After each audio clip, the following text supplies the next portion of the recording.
सोलापूरकरचं तोंड चपलेनं फोडा आता, अशी टीका सोलापूरमधील शरद कोळी यांनी म्हटलेलं आहे. चपलेनं तोंड फोडणाऱ्याला 1 लाखांचं बक्षीस देऊ.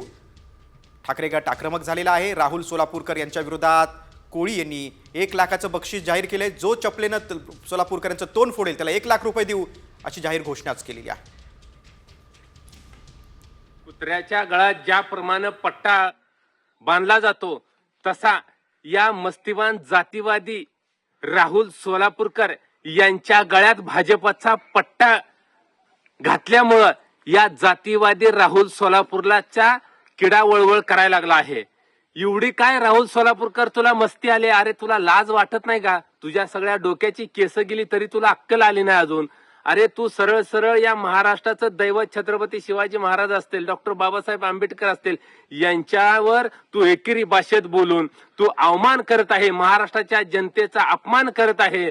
आणि तू केवळ कुणाच्या जीवावर एवढी मस्ती करतोय? तू भाजपच्या जीवावर करतोय. मला महाराष्ट्रातल्या युवकांना सांगायचं आहे, ज्या छत्रपती शिवाजी महाराज डॉक्टर बाबासाहेब आंबेडकरांच्या विषयी ह्याने अपशब्द वापरून जातीय तेढ निर्माण करण्याच्या दृष्टिकोनातून त्यानं वाक्य उपचारलंय, अशा राहुल सोलापूरकरांची मस्ती जिरवण्यासाठी त्याला दिसेल तिथं तुडवा, त्याला पायातल्या चपलीनं त्याचं तोंड फोडा, त्याचं तोंड रंगवा. जी पण कुणी त्याला पायातली चप्पल काढून मारेल, अशा माझ्याकडून अशा व्यक्तीला 1 लाखाचं आज बक्षीस जाहीर करतोय.